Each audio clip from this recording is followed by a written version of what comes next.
Good morning, everybody, and welcome to the Healership Path. I'm Rita Hickman with Inspire Massage and the Healership Path, and today's topic is the science behind you have to feel it to heal it. So the Healership Path is for especially women who are looking to either heal themselves or heal someone that they love or start a healing practice as a career or life passion. It gives you tips and tricks. It keeps you on the sane path, especially if you've got a highly sensitive nervous system, and it just helps you keep growing. Now, the beautiful thing about watching these videos is you don't have to do anything at all. You just have to let the new information kind of plant in your brain, and then your subconscious takes care of the rest. You'll start to filter out other things. You'll start to see things in your environment and in your world until your subconscious gathers enough information that you have a new belief. And when you have a new belief, then your life starts to change because you start to feel differently, your body feels differently, you engage differently with the world, and you make different choices. So when you make different choices, of course, your life changes. So, the science behind you have to feel it to heal it.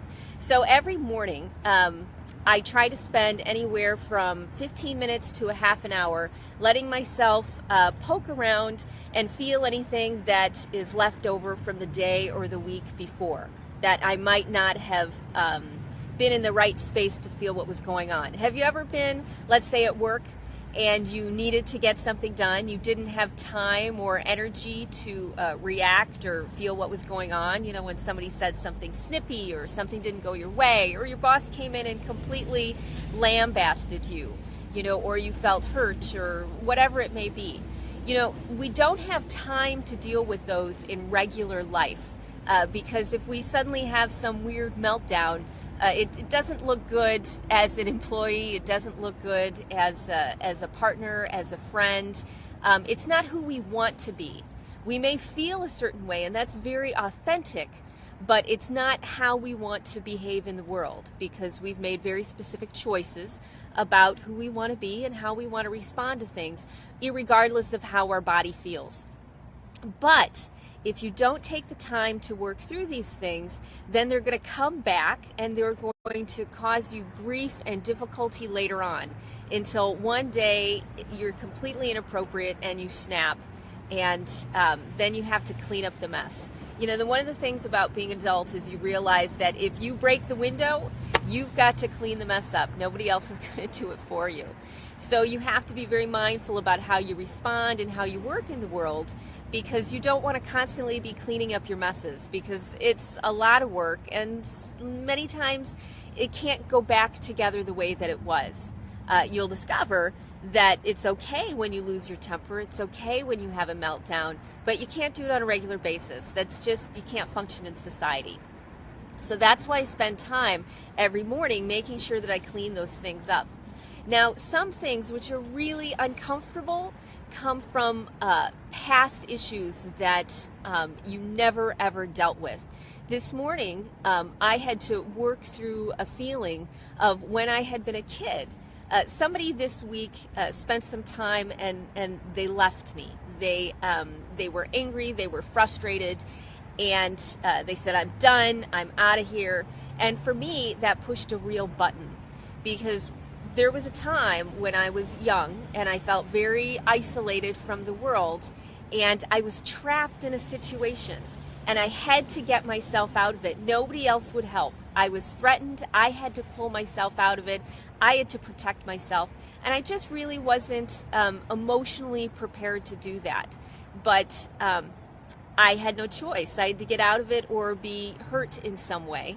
And so I blocked off those feelings. I forged ahead, and I got out of the situation safely. Thank goodness. But that caused such a feeling of discomfort and fear that I shut down.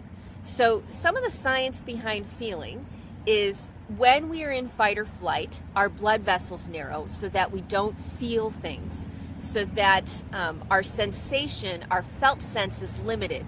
It helps give us a numbness so that you can keep moving forward and keep doing what you need to do.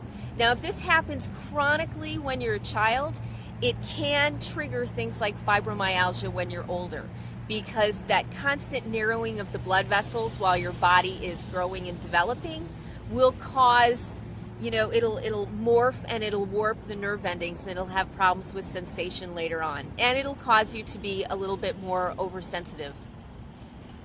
So when you do things like that, when you go into fight or flight often, especially when you're a kid, it does have consequences.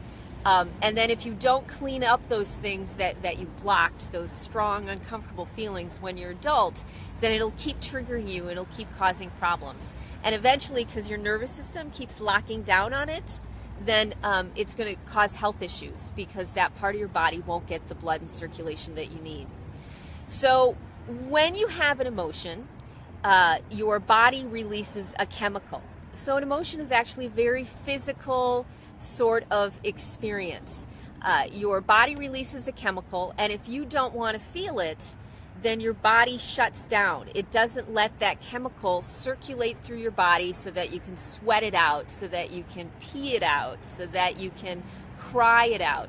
It doesn't give your body the opportunity to do that. Instead, it traps it in your tissue, and it isn't allowed to be released. That's why when you have a healing session with someone, you have to be very careful that you don't release too many of those emotions and too much of that stuff into your system too quickly, because it'll overwhelm your system.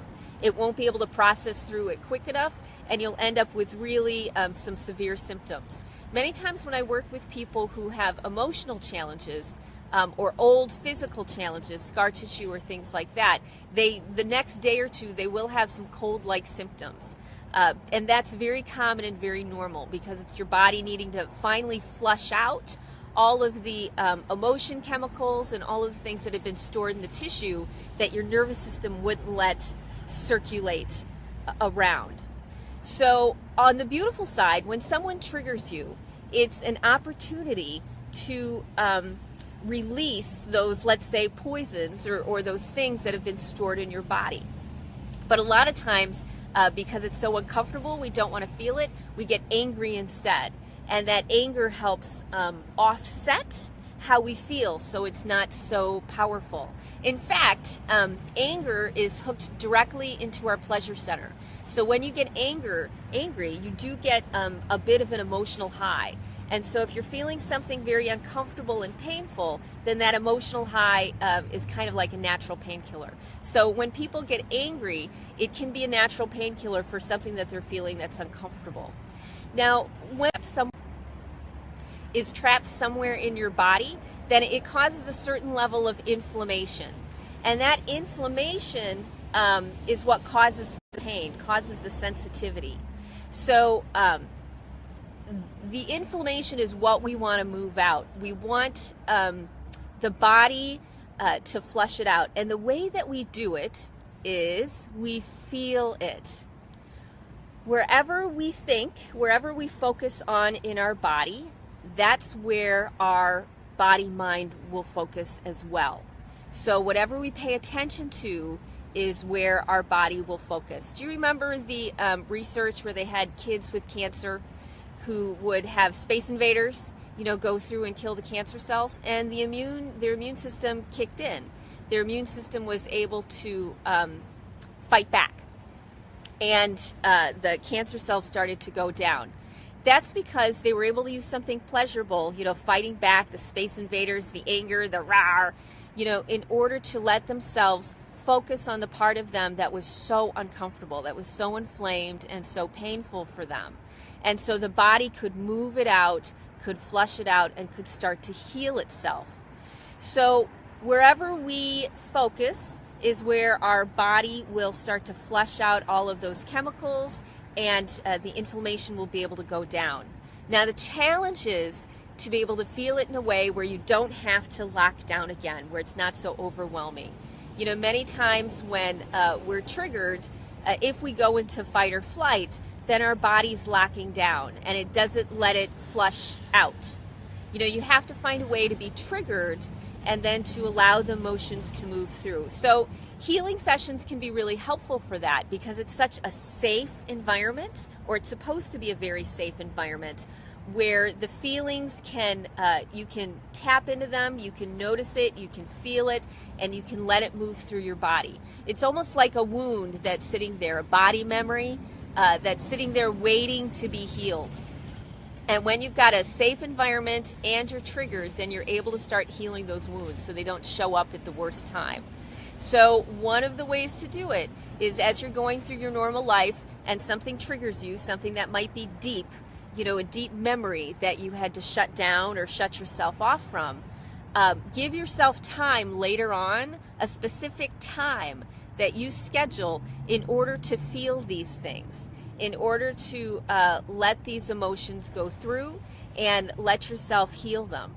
So this morning, because of what my friend had done, I'm done, I'm out of here, I don't want anything to do with this anymore, and it triggered that really old memory and that old pain and that fear.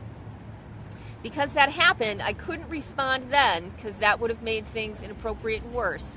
But I took the time on my own to feel it, to let myself relax, to focus on where I felt that feeling in my body. It was a very specific place, and to focus on that. Not think the thoughts, not let my mind go crazy, not obsess about they did this or we did that. Thinking is actually a way to distract ourselves from how uncomfortable we are. So you don't want to problem solve it or think it through. What you want to do is just sit there with that hurt and with that pain so that your body can come through and flush it out and heal it. So you want to be able to relax into it and not focus on anything else, because that's just the distraction again. That doesn't actually let you move forward from the old wound or the old body memory that you have. So the science behind feel it to heal it is very, very sound. It's, an emotion is a chemical. If you don't let yourself feel the chemical, then it gets trapped in your body. When somebody says or does something that reminds you of that felt sense, then it's inflamed because those chemicals are still there. You need to find a safe place in order to flush it out and then focus on it so that your body will send blood, nervous system signals, and lymph to that area so that it'll flush it out. And then you need to make sure that you drink a lot of water and fluids so that your body can help flush it out as well. And usually within a few minutes, within about 20-30 minutes, that process will start. So there you go. Science behind feel it to heal it. I hope you have a great rest of your day, and I'm so glad you joined me. And if you would love to keep up on these videos and stay on a great path and a great track, go to inspiremassage.com and join our email list for daily emails so that you can be part of the tribe and not feel so isolated anymore in what you know to be true, but you might not have figured out how to actually bring it into real time, into the real world. So thanks for joining me, and I hope you have a great rest of your day. Bye.